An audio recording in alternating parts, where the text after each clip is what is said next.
بسم الله الرحمن الرحيم الحمد لله رب العالمين اللهم صل وسلم وبارك على محمد وعلى آل محمد اللهم انفعنا بما علمتنا وعلمنا ما ينفعنا وزدنا علما وبارك لنا في علمنا وارزقنا الإخلاص في القول والعمل كاملا وعلما نافعا لا ينسى وتوفيقا دائما وصحة ويقينا آمين يا رب العالمين.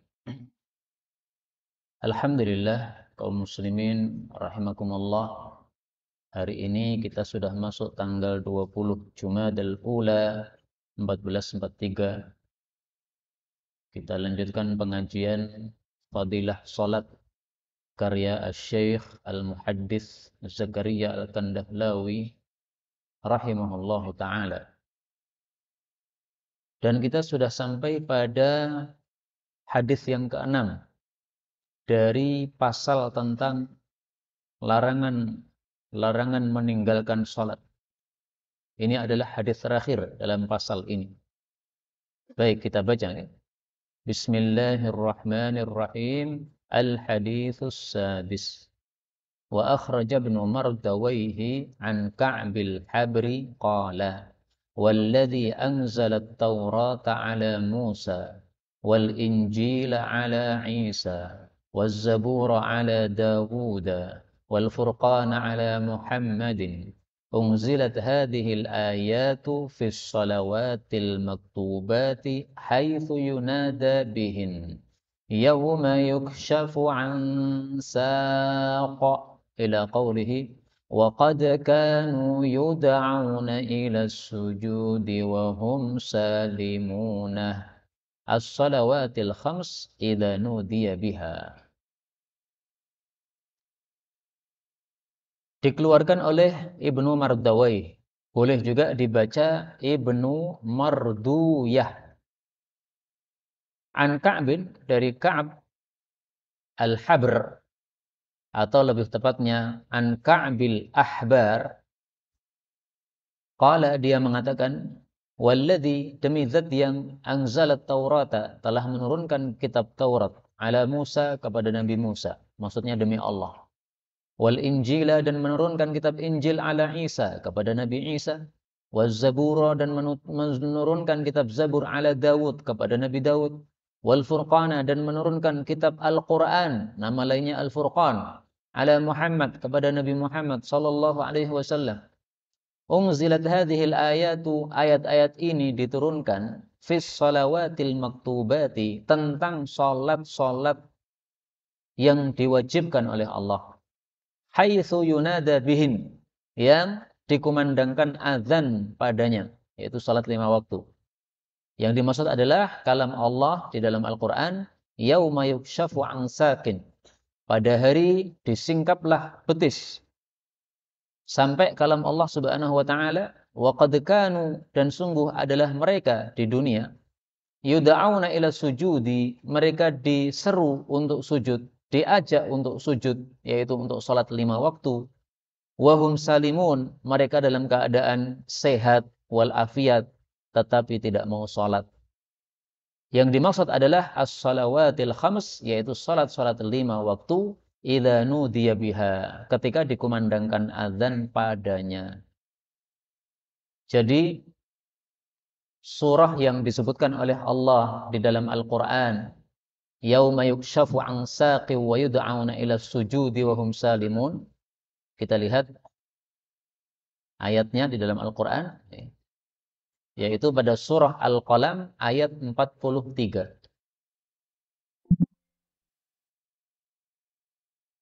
Dimulai dari surah Al-Qalam ayat 42 sampai 43. Nah, itu tafsirannya menurut Ka'ab Al-Ahbar, dan dia seorang tabi'in, bukan seorang sahabat Nabi.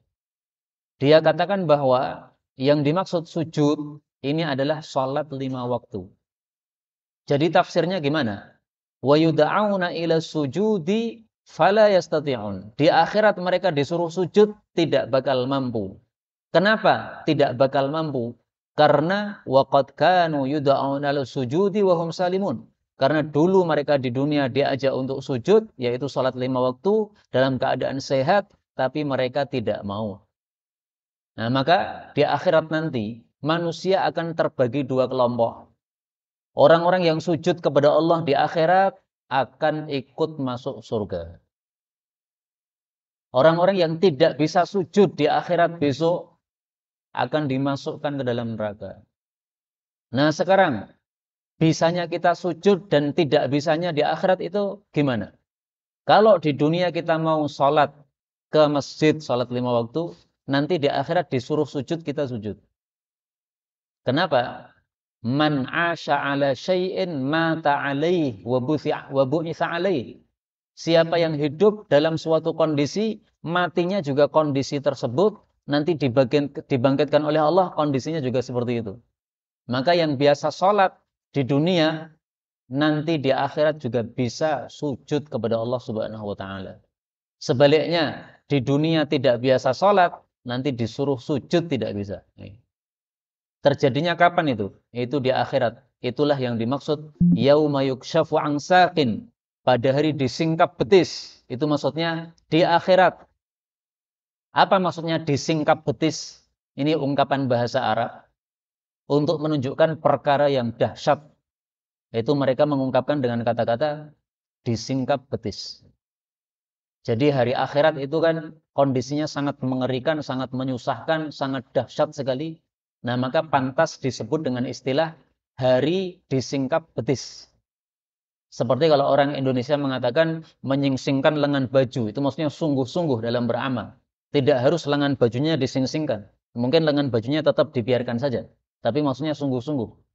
Nah, orang Arab menyebut satu perkara yang susah, yang berat dihadapi, itu dengan istilah ini. Yauma yukshafu an saqin, hari di mana disingkap betis. Kaum muslimin rahimani wa rahimakumullah. Maka kesimpulannya, athar ini bukan hadis Nabi ya, tapi athar, hanya perkataan seorang ulama tabi'in.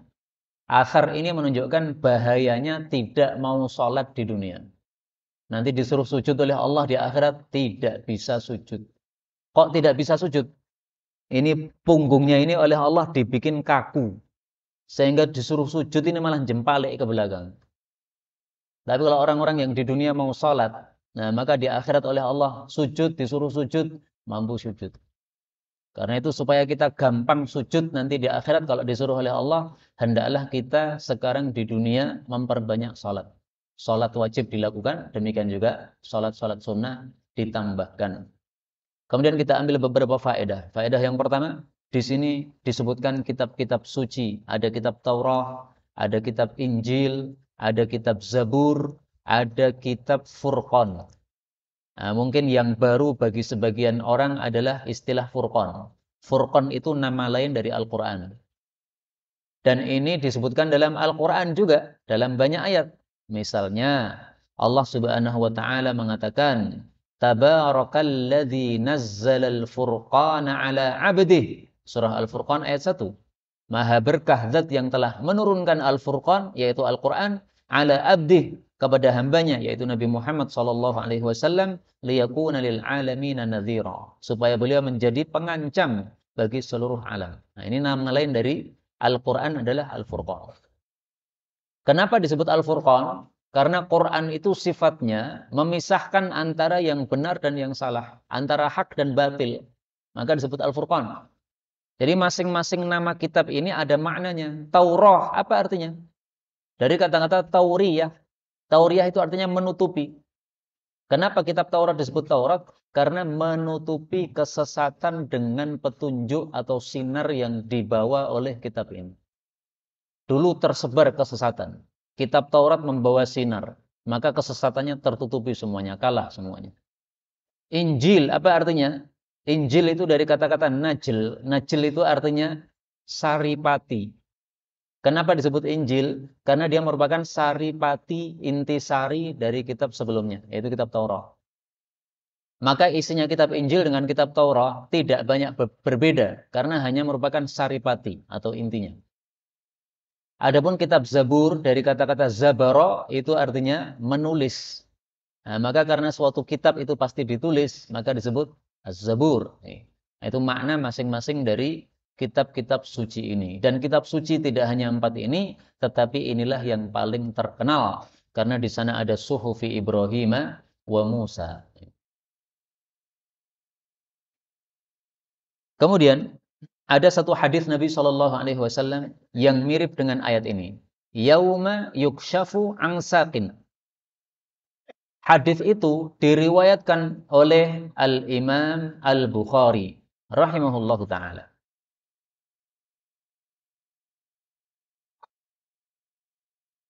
Pada hadis 4919, yakshifu rabbuna an saqihi. Allah besok di akhirat akan menyingkap betisnya Allah. Fayasjudu lahu kullu mu'min wa mu'minah. Maka akan sujud kepada Allah setiap laki-laki beriman maupun wanita beriman. Fayabqa kullu man kana yasjudu fid dunya riya'an wa sum'ah. Tersisa orang-orang yang dulu di dunia sujud, tetapi sujudnya karena riya, tidak karena ikhlas. Fayalhabu liyasjud. Dia pengen ikut sujud kepada Allah di akhirat. Faya'udu dhahruhu tabaqan wahida. Maka punggungnya langsung menjadi kaku, tidak bisa disujudkan. Nah, ini hadisnya mirip dengan ayat tadi, tetapi berbeda. Berbedanya di mana? Di sini yakshifu rabbuna an saqihi. Allah menyingkap betisnya. Jadi Allah punya apa? Betis. Allah nanti akan singkap betisnya. Begitu sudah disingkap betisnya, seluruh orang beriman melihat, semuanya langsung sujud kepada Allah Subhanahu wa taala. Karena tahu, oh ini adalah Allah. Karena dulu orang-orang beriman sudah melihat Allah sebelum kejadian ini. Di akhirat sudah pernah melihat Allah. Sehingga ngerti, oh ini tandanya Allah kayak begini. Ya, betisnya kayak begini. Nah, hadis ini oleh sebagian orang kemudian disimpangkan maknanya. Disimpangkan bahwa Allah tidak punya betis, ini harus ditakwil. Nah, ulama salaf enggak begitu. Ulama salaf menetapkan apa yang ditetapkan oleh Nabi. Nabi mengatakan Allah menyingkap betisnya. Ya sudah, berarti Allah punya betis, selesai. Tapi jangan kemudian kita mengatakan Allah berarti kayak manusia. Manusia punya betis, betisnya di bawah begini. Enggak sama. Kita sudah punya kaidah secara umum, laisa kamitslihi syai'un. Allah tidak seperti apapun juga. Jadi Allah punya wajah, oke, dalilnya ada. Allah punya betis, oke, dalilnya ada. Allah punya tangan, oke, dalilnya ada. Tapi bagaimana itu kita tidak tahu dan tidak boleh bertanya. Karena itu bukan urusan kita. Urusan kita adalah iman kepada berita-berita yang dibawa oleh Allah dan Rasul Sallallahu Alaihi Wasallam. Nah, ini hadis ini berbeda dengan ayat tadi ya. Kalau ayat tadi cuma mengatakan yukshafu an saqin, ya, tidak disebutkan itu betisnya Allah, tidak. Baik, kemudian ini beliau menampilkan beberapa riwayat, tetapi sebenarnya maknanya sama, tidak usah kita baca. Ya, sekarang kita lanjutkan pada bab yang ketiga, yaitu pada halaman 313, silahkan dibuka. Dalam bab yang ketiga ini, beliau akan membahas tentang masalah khusyuk dan khudu' di dalam sholat. Khusyuk itu tunduk, khudu' itu tunduk, sama. Jadi arti khusyuk dengan khudu' artinya sama. Bedanya cuma satu huruf saja. Yang pertama pakai shin, khusyuk. Yang kedua pakai dhad, khudu'. Tapi huruf yang lainnya sama. Kha sama ain. Nah, dalam bahasa Arab ada kaidah, kalau ada dua kata yang hurufnya lebih banyak miripnya dari bedanya, itu pasti mengandung makna yang sama. Bahkan urutannya beda pun mengandung makna sama. Safaro dengan fasaro. Ini kan hanya dibalik. Ini yang safaro ini sin dulu, yang fasaro ini fa dulu. Tapi isinya sama, sin, fa, ro. Nah, kalau ini berarti banyak kemiripan daripada perbedaan, ini berarti maknanya sama. Safaro itu safar, bepergian jauh. Fasaro itu menafsirkan Quran misalnya. Apa persamaannya? Menafsirkan itu menyingkap. Yang kalimatnya tidak jelas jadi jelas, disingkap maknanya.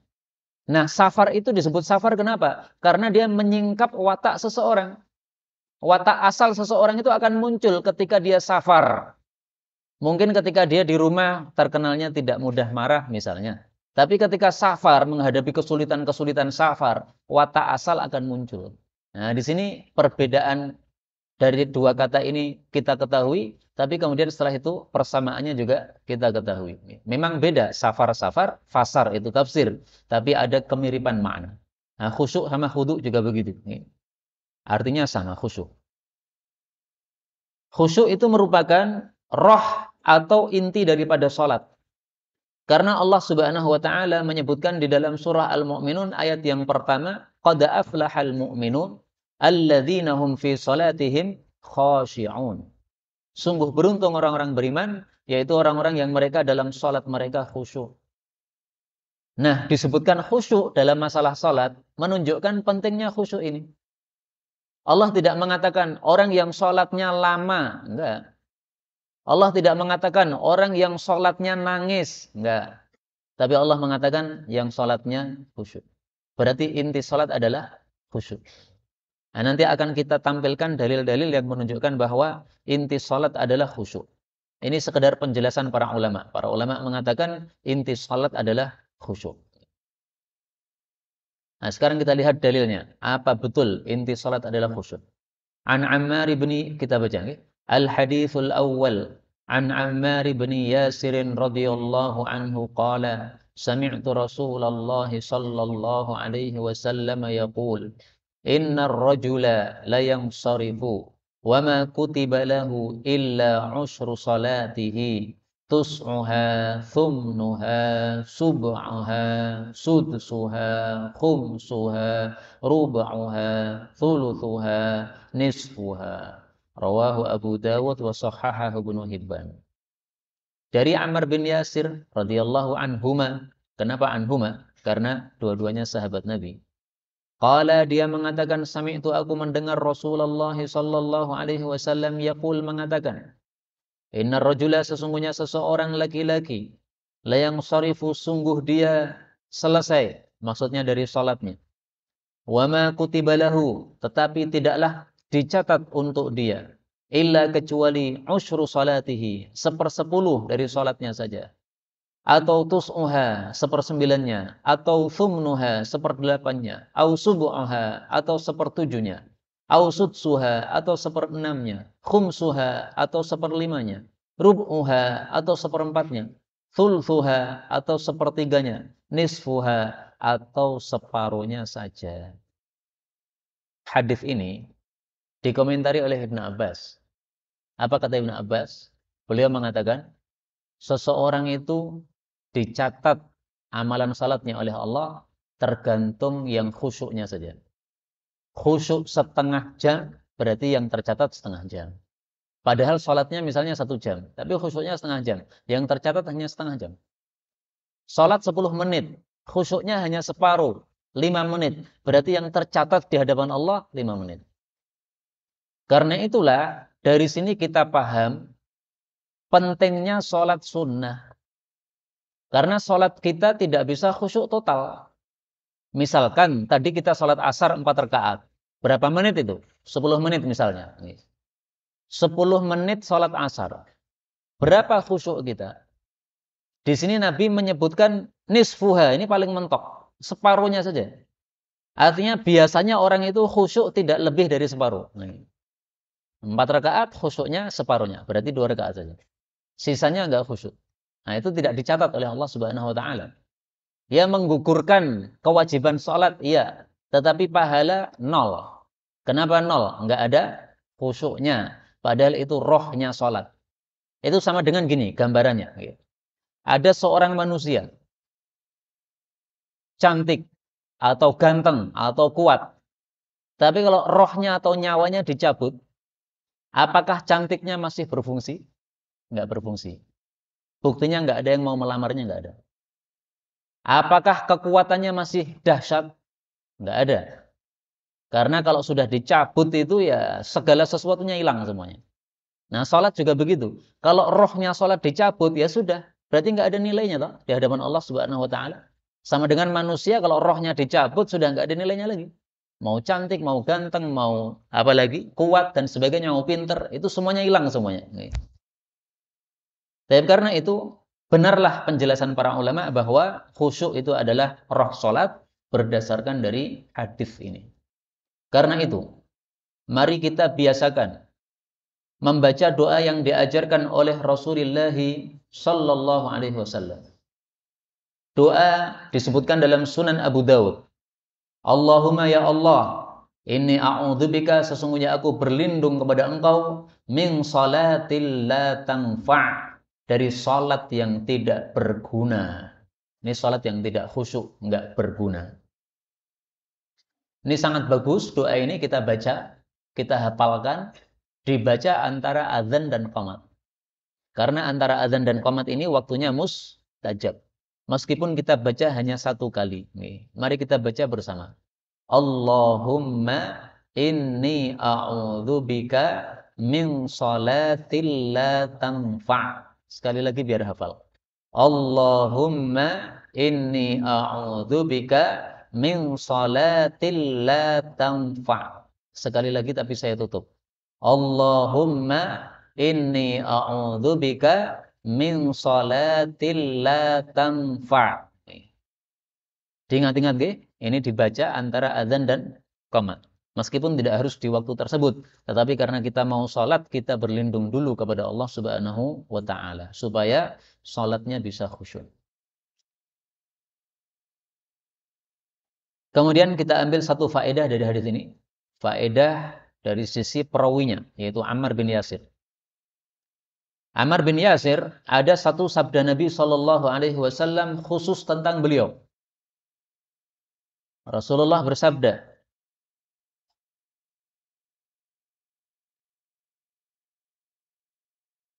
"Wa tamassaku bihadyi Ammarin." Dalam riwayat yang lain, "Wahtadu bihadyi Ammarin." Pegang teguhilah petunjuknya Ammar bin Yasir. Hadis riwayat Tirmidzi. Artinya kita disuruh meniru sikapnya Ammar bin Yasir. Ammar bin Yasir misalnya dalam satu kasus di mana orang-orang berselisih pendapat, beliau memilih pendapat yang A, kita disuruh niru dia. Anggaplah misalnya sekarang ini pada masa-masa kemarin Covid ya.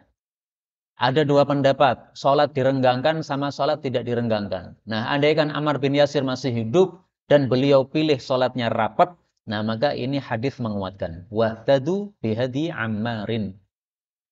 Orang-orang pakai masker ketika sholat, ada yang melarang. Nah, kalau Ammar masih hidup pada waktu Covid kemarin, kemudian dia melarang untuk pakai masker, berarti hadis ini menguatkan. Jangan pakai masker.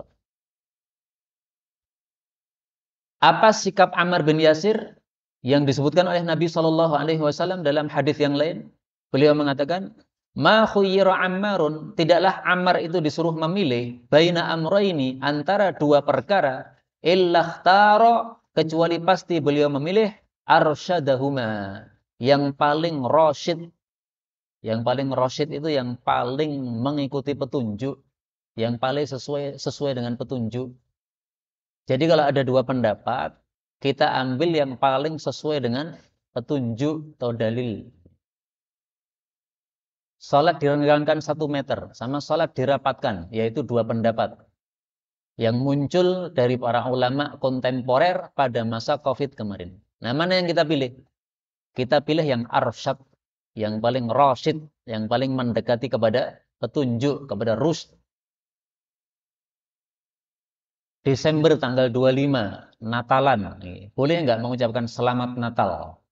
Sebagian ulama mengatakan boleh, rata-rata ulama mengatakan tidak boleh. Nah, mana yang kita pilih? Pilih yang arsyad, yang paling sesuai dengan petunjuk. Nah, ternyata Allah sudah mengatakan dalam Al-Quran, "Laqad kafaral ladzina qalu innallaha thalithu thalathah." Sungguh telah kafir orang-orang yang mengatakan Allah itu 3. Ada Tuhan Bapa, ada Tuhan Anak, berarti Tuhan itu melahirkan anak, ada Tuhan Ruhul Kudus atau Tuhan Ibu. Nah, itu perkataan yang batil. Ucapan selamat Natal itu kalau kita perhatikan maknanya, kata-kata Natal itu maknanya apa? Yaitu mengakui Tuhan melahirkan anak. Nah, berarti kalau kita mengatakan selamat Natal, berarti kita mengakui Tuhan melahirkan anak. Sementara di sini Allah mengatakan laqad kafar, sungguh sudah kafir orang yang mengatakan Allah 3 atau Allah beranak. Nah, apa kita tidak takut kafir kalau kita mengucapkan selamat Natal? Nah, kita sudah diberi arahan oleh Nabi, pilih yang arsyad, yang paling mendapatkan petunjuk atau mendekati petunjuk, mendekati dalil, maka jangan sekali-kali kita ucapkan selamat Natal. Nggak usah peduli kita pendapat-pendapat yang membolehkan, itu ulama yang lagi bingung. Baik, kita lanjutkan hadis yang kedua. Al-haditsus tsani.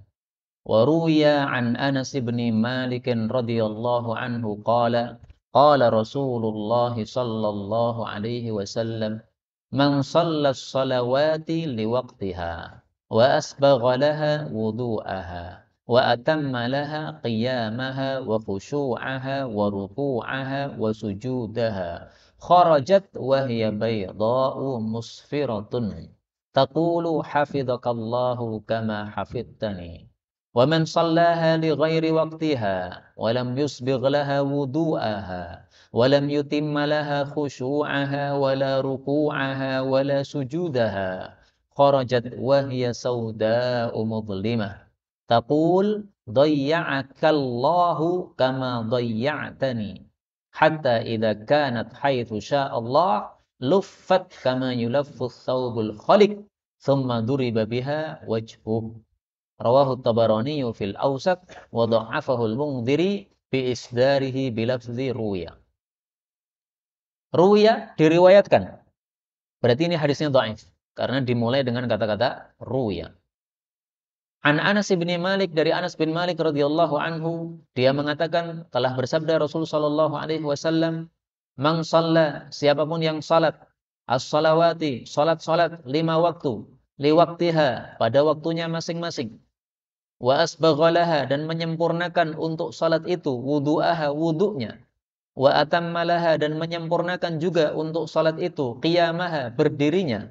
Wa khusyu'aha, dan juga khusyuknya, dan juga rukuknya dan sujudnya. Kharajat, maka keluar itu pun keluar, wahya baydha, dalam kondisi putih, musfirah, bersinar. Taqulu, salat itu mengatakan, hafidhakallah, semoga Allah menjagamu, wahai orang yang salat. Kama hafidtani, sebagaimana kamu juga menjaga saya, yaitu salat dengan baik. Sebaliknya, barang siapa yang salat tidak pada waktunya, dan tidak menyempurnakan wudunya, tidak juga menyempurnakan khusyuknya dan rukuknya dan sujudnya, maka salat itu keluar dalam kondisi sauda, hitam, mudlimah, gelap gulita. Dia mengatakan, dayya'akallah, semoga Allah menyia-nyiakan kamu, wahai orang yang salat. Kama dayya'tani, sebagaimana kamu juga menyia-nyiakan saya. Jadi balasannya setimpal. Al-jaza' min jinsil amal. Hatta idza kanat, sehingga apabila adalah salat itu haitsu sya'allah, di tempat yang Allah kehendaki, lufat, maka dia pun dilipat. Kama yulaffu, sebagaimana dilipat. Nah, jadi lipat itu dari bahasa Arab ya. Lifat, lufat, dilipat nih. Kama yulaffu, sebagaimana dilipat. Ats-tsaubul khaliq, baju yang sudah kuno karena sudah enggak dipakai lagi, dilipat. Tsumma duriba biha, kemudian dipukulkan salat tadi, wajhahu, ke wajahnya. Hadis riwayat Tabarani dalam kitab Awsat, dan hadis ini didhaifkan oleh Mundhiri dengan meriwayatkannya dengan dimulai kata-kata ruwiya. Jadi hadis ini hadis yang dinukil oleh Syekh Zakaria Kandahlawi dari kitab Targhib wa Tarhib karya Imam Mundhiri. Nah, antum perlu kalau membaca satu kitab itu dibaca dulu muqaddimahnya, supaya kita ngerti apa tujuan penulis menulis ini, dan supaya kita ngerti apa isi kitab ini, dan supaya kita ngerti penulis itu dalam kitab itu menggunakan istilah-istilah dengan makna apa. Nah, di sini Imam Mundhiri dalam kitab Targhibnya sudah menyampaikan dalam muqaddimah, kalau hadis di sini sahih, saya langsung menggunakan an Anasin langsung. Tetapi kalau hadisnya dhaif, saya mulai dengan kata-kata ruwiya, diriwayatkan. Nah, karena hadis ini dinukil oleh beliau dari kitab Targhib karya Mundhiri dan dimulai dengan ruwiya, maka sudah tidak usah diberi penjelasan hadisnya dhaif, kita sudah harus tahu bahwa ini hadisnya apa? Dhaif. Nah, karena itu di sini saya tulis tanda dhab, ini adalah maksudnya hadisnya dhaif. Hadisnya isinya bagus sekali ya. Kalau sholat itu kita sholatnya baik, maka sholat mendoakan kita. Kalau sholat kita jelek, maka sholat akan mendoakan jelek kepada kita. Bahkan sholat itu akan dipukulkan ke wajah kita karena tidak diterima oleh Allah Subhanahu wa taala. Isinya bagus memang, tapi karena hadisnya dhaif, tidak bisa kita yakini sebagai sabda Rasulullah sallallahu alaihi wasallam. Sehingga kalau mau menyampaikan hadis ini, ya disampaikan secara jujur, ini hadisnya dhaif. Tapi meskipun dhaif bisa kita ambil beberapa faedah. Faedah yang pertama, shalat shalawat li waqtiha. Kita disuruh salat pada waktunya masing-masing. Ini maknanya sahih sesuai dengan ayat Al-Qur'an. Innas salata kanat 'alal mu'minina kitaban mauquta. Jadi isinya enggak bermasalah. Nah, di sini saya akan menyampaikan satu riwayat yang saya temukan di dalam kitab Muwatta' Malik, yaitu Sayyidina Umar bin Khattab radhiyallahu anhu menulis surat kepada wali kota yang dia kirim. Dia mengatakan, "Inna ahamma amrikum indis shalah." Menurut saya, perkara yang paling penting bagi kalian itu adalah sholat.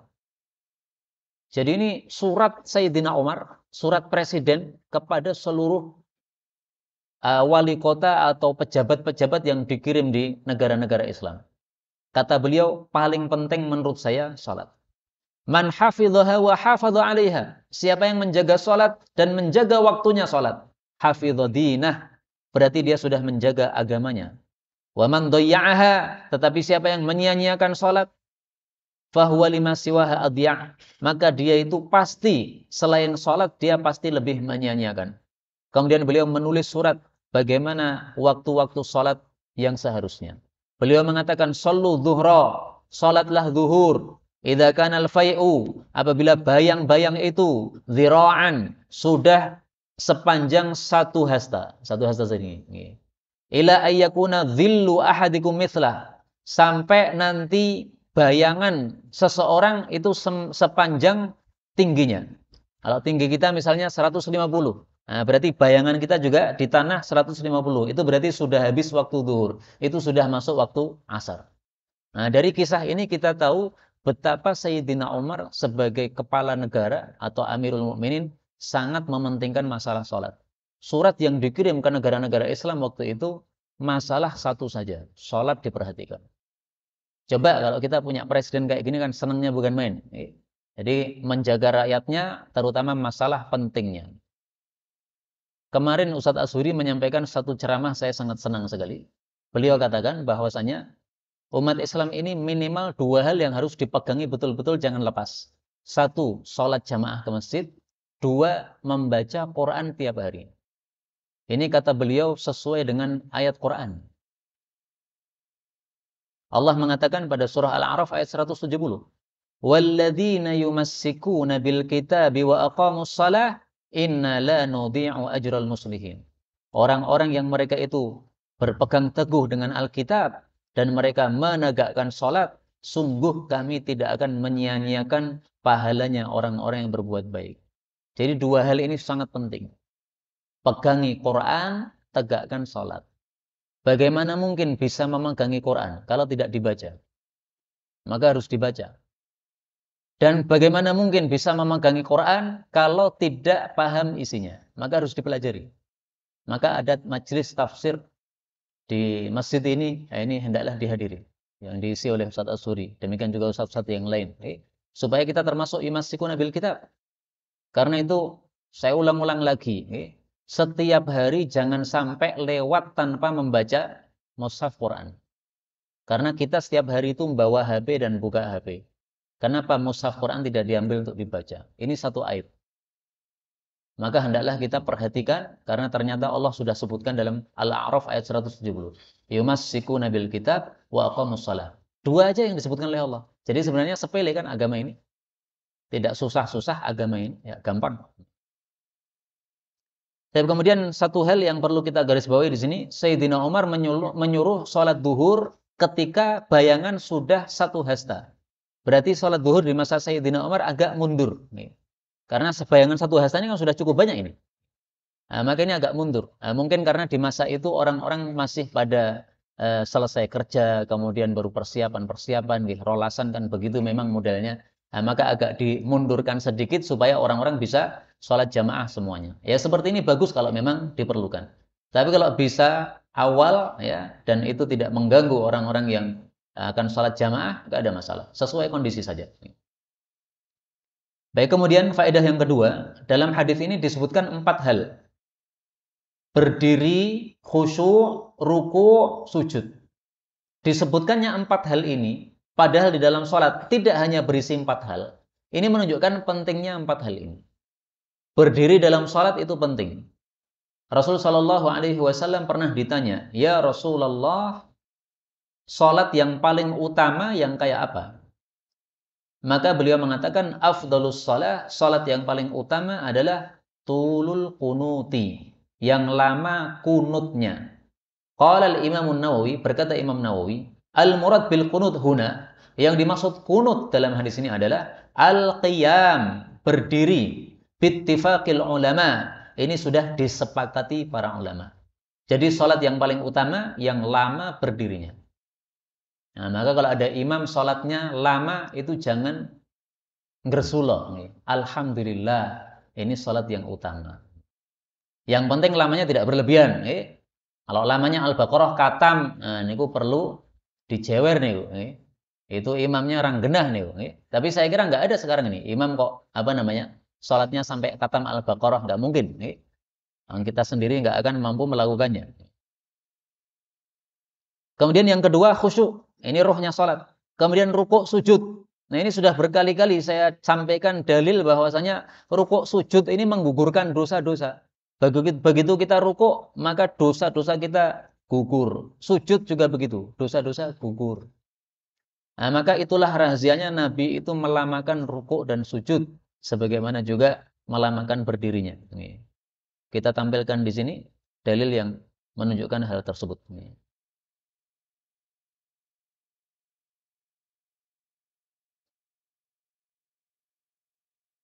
Kata kuncinya atiqaihi kalau nggak salah ya. Tasaqatat. Rasul bersabda, innal abda, sesungguhnya hamba, idza qama yusalli, ketika berdiri salat, utiya bidunubihi kulliha, didatangkanlah semua dosanya, fawudi'an ala ra'sih, ditaruh di atas kepalanya, wa atiqaihi, dan juga di atas kedua pundaknya.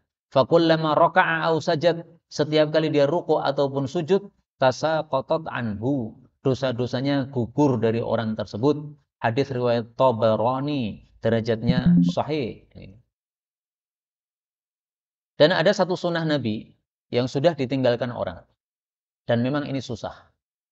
Beliau kalau sholat malam, sholat tahajud, itu lama sujudnya itu sekitar orang membaca surat Al-Muzammil. Coba Pak Nge, nanti dicoba sendiri-sendiri. Surat Al-Muzammil panjenengan baca dari awal sampai akhir. Berapa menit? Kalau ternyata 5 menit, nah berarti kita nyoba sujudnya selama 5 menit. Ya dihitung aja. Wirid sujud itu kalau mau 5 menit berapa kali? Misalnya 100 kali. Nah, berarti sujudnya lamanya wiridnya subhana rabbiyal a'la 100 kali. Itulah tahajudnya Rasulullah sallallahu alaihi wasallam. Mana ada sekarang orang tahajud begitu. Dan saya sering mengulangi perkataan Imam Ahmad, satu hadis Nabi kalau kita pelajari, maka jangan terlewati, hendaklah kita amalkan meskipun seumur hidup hanya 1 kali. Insya Allah niat gitu. Sujud selama apa? Surat Al-Muzammil. Nah, dihitung dulu nanti, baca dulu surat Al-Muzammil berapa menit. Masing-masing bisa menerapkan. 1 kali seumur hidup nggak ada masalah. Karena kalau setiap malam saya yakin susah. Baik, kita lanjutkan hadis yang ketiga. Al-haditsus tsalits an Abi Hurairah radhiyallahu anhu qala sami'tu Rasulullah sallallahu alaihi wasallam yaqulu inna awwala ma yuhasabu bihi al-'abdu yawmal qiyamati min 'amalihi salatuhu fa in saluhat faqad aflaha wa anjaha wa in fasadat faqad khaba wa khasira. Fa in intaqasa min faridatihi syai'un qala ar-rabbu 'azza wa jal unzuru hal li'abdi min tatawwu'in fayukammalu biha man taqasa minal fariidah thumma yakunu sa'iru 'amalihi 'ala dzalik. Rawahu Tirmidzi wa hassana.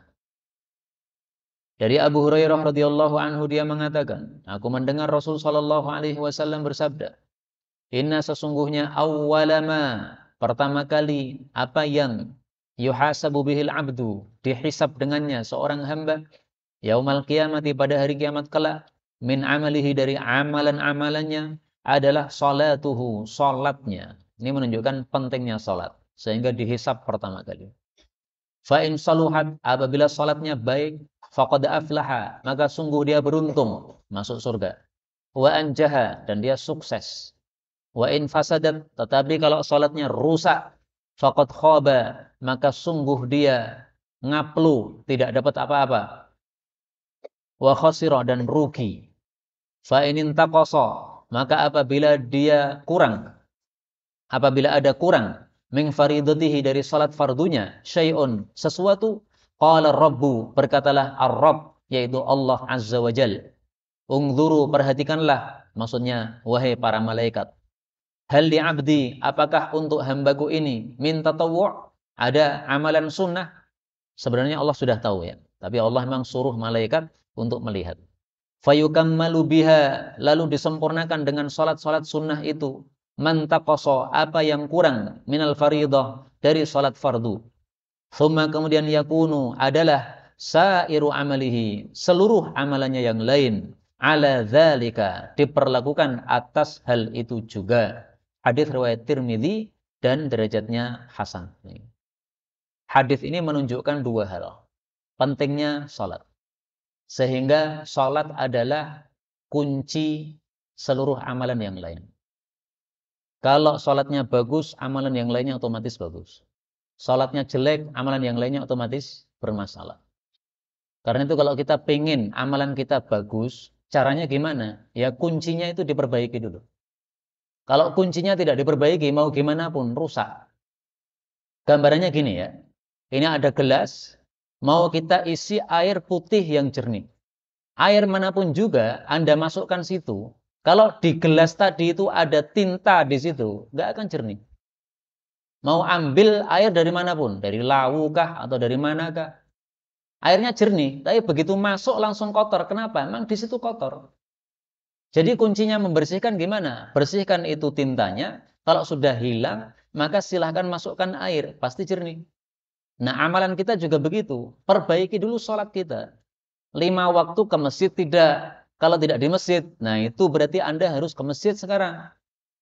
Pengen baik, tapi nggak pernah ke masjid. Nah, gimana mau baik? Untuk laki-laki loh ya. Kalau perempuan silahkan bebas.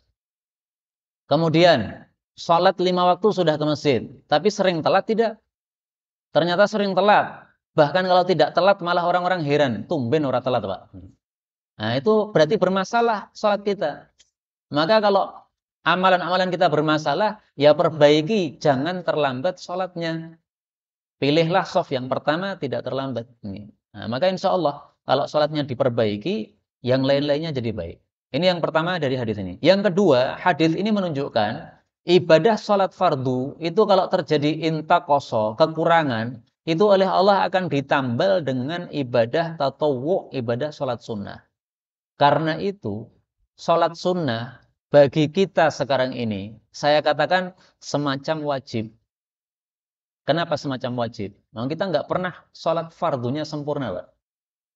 Nah, kalau sholat fardu kita nggak sempurna, dan kita tidak mau sholat sunnah, terus kita nanti menghadap kepada Allah, gimana kondisi kita? Apakah kita yakin diampuni oleh Allah sehingga selamat dari neraka, kalau tidak punya amalan sholat sunnah? Terutama kepada para tulabul ilm. Para penuntut ilmu, santri-santri terutama, harus lebih bagus daripada orang-orang umum. Orang umum sholat sunnah, santri tidak sholat sunnah. Ini aib besar sekali kayak begini. Namanya penuntut ilmu itu kondisinya derajatnya lebih tinggi daripada orang-orang biasa. Nah, kalau orang biasa amalannya lebih baik, Berarti tidak ada gunanya engkau jadi penuntut ilmu. Untuk apa menuntut ilmu sementara amalannya malah tambah jelek? Maka benar katanya ibunya Sufyan Ats-Tsauri. Sufyan Ats-Tsauri mengatakan, ibunya mengatakan kepada Sufyan Ats-Tsauri, belajarlah ilmu, tetapi ilmu harus kamu amalkan. Kalau kamu bertambah ilmu tidak kamu amalkan, tidak ada gunanya kamu belajar. Nah, ini nasihatnya ibunya Sufyan Ats-Tsauri. Maka Sufyan Ats-Tsauri ini termasuk ulama yang terkenal ahli ilmu dan ahli amal. Ya. Amalnya sesuai dengan ilmunya. Nah, maka Masya Allah. Karena itu marilah sholat sunnah kita perhatikan. Apa sholat sunnah yang belum kita lakukan, kita lakukan. Sholat duha, sudah dilakukan belum? Nah, kalau belum, lakukan. Mulai besok.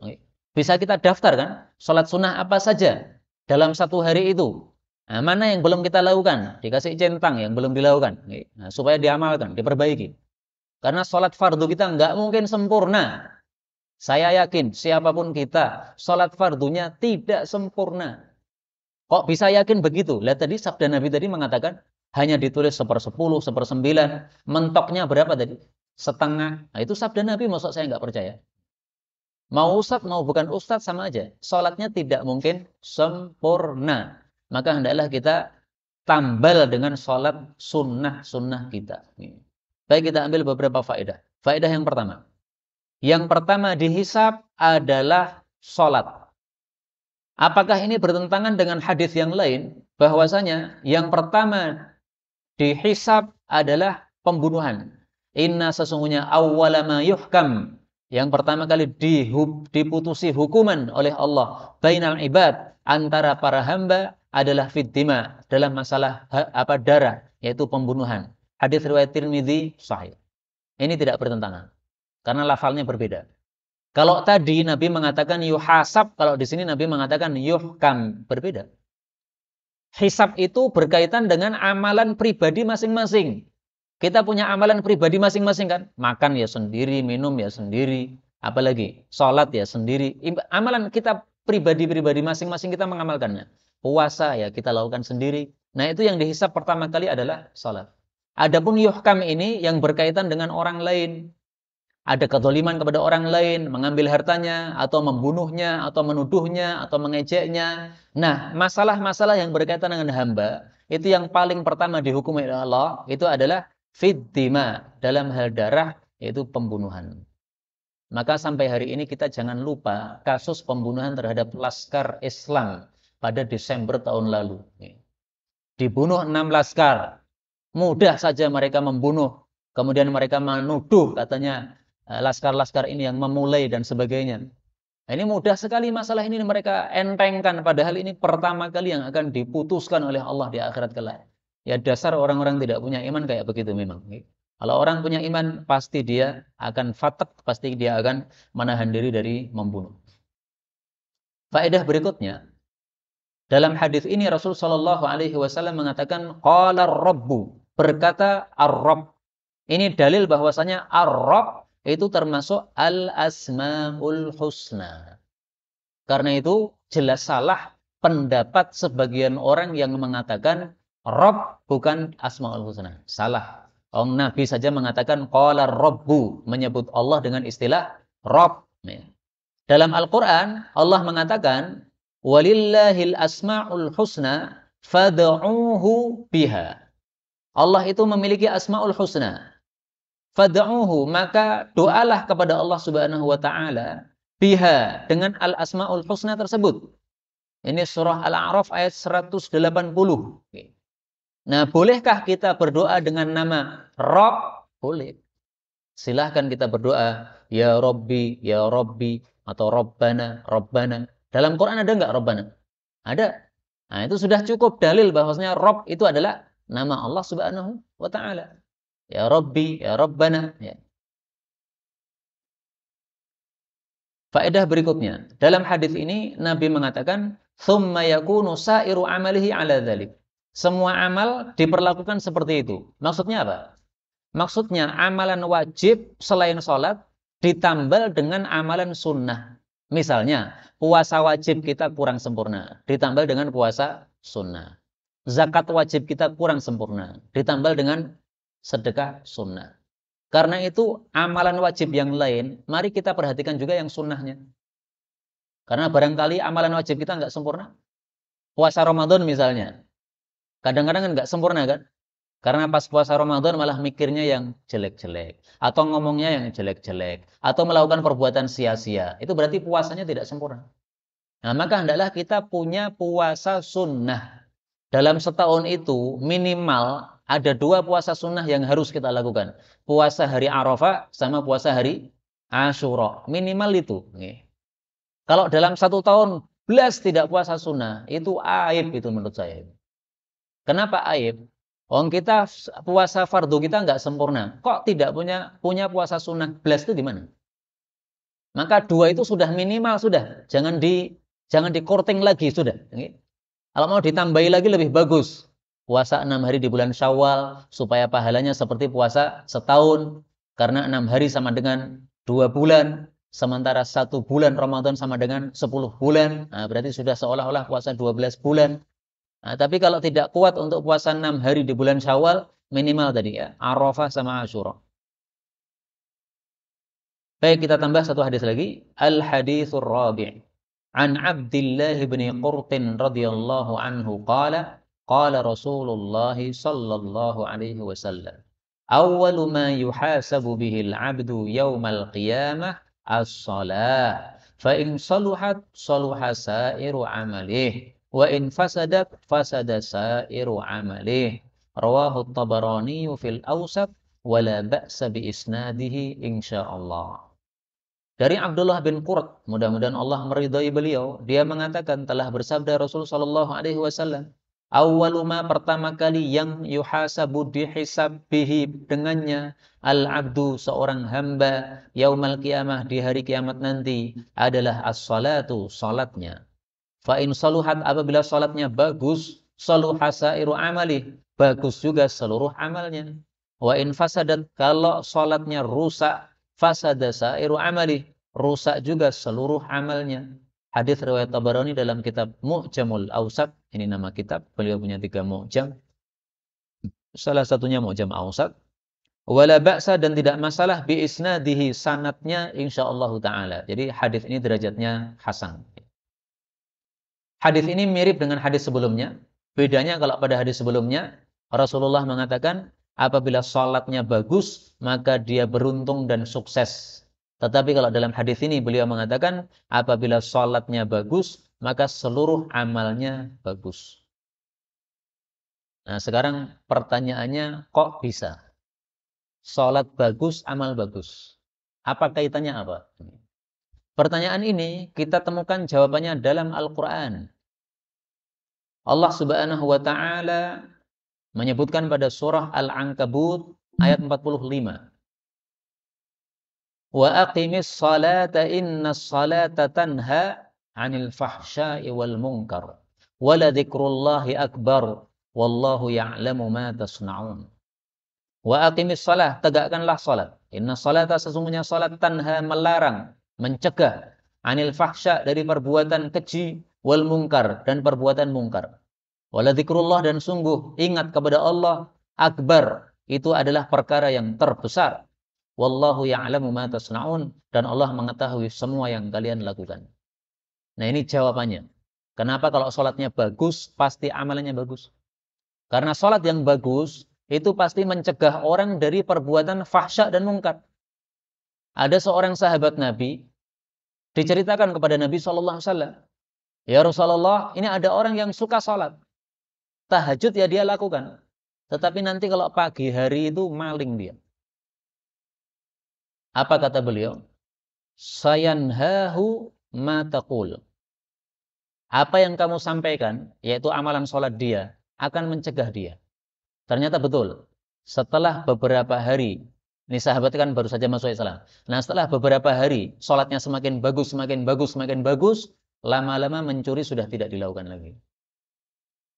Maka maksudnya, sholat mencegah dari fahsya dan mungkar. Ini kalau sholatnya benar. Kalau sholatnya salah-salah ya nggak ada gunanya. Itulah kenapa Rasulullah tadi mengajari kita doa berlindung dari sholat yang tidak berguna. Sholat tidak khusyuk, ya tidak ada gunanya. Ya gunanya cuma menggugurkan kewajiban saja. Kamu punya kewajiban sholat sudah gugur, karena kamu sudah sholat. Tapi karena tidak khusyuk, gunanya melarang dari fahsya dan mungkar nggak berfungsi. Maka kalau kita masih berani, terutama dosa besar, itu kita perlu perbaiki sholat kita. Kan banyak toh, yang sudah paham riba haram itu sudah banyak. Tapi kok masih saja berani muamalah riba itu gimana ceritanya? Itu ceritanya karena sholatnya nggak benar. Perbaiki sholatmu, pasti nanti kamu nggak berani riba lagi. Hatimu masih bimbang meninggalkan riba, itu karena sholatmu belum benar. Sholatnya dibeneri, kalau sudah benar, tidak mungkin berani. Udah. Mau berangkat riba, pasti sudah keder sendiri sudah. Kenapa? Sholatnya udah benar. Ini gara-gara sholatnya nggak benar, maka apa? Maka fahsya mungkarnya masih lancar terus. Ini karena apa? Sholatnya belum dibeneri. Karena itu kaum muslimin rahimani wa rahimakumullah, siapapun kita, mari kita perhatikan betul-betul masalah sholat ini. Ini sholat masalah inti dalam agama. Banyak sekali dalil-dalil yang menunjukkan hal tersebut. Dan jangan lupa, sholat ini satu-satunya kewajiban yang Nabi disuruh naik ke langit untuk mendapatkan kewajiban ini. Kewajiban zakat, kewajiban puasa, kewajiban birrul walidain, itu semuanya Nabi cukup di bumi sudah dapat wahyu selesai. Tapi untuk sholat ini, Nabi disuruh naik dulu. Kamu naik Muhammad, ketemu sama saya, ketemu sama Allah. Baru sudah ketemu sama Allah di atas langit sana, kemudian baru diberi kewajiban sholat ini. Ini menunjukkan pentingnya. Maka kalau kita meremehkan sholat itu betul-betul orang nggak paham agama secara benar kayak begitu. Yang pentingnya sedahsyat itu kok tidak kita perhatikan. Wallahu a'lam bishawab. Alhamdulillahi rabbil alamin.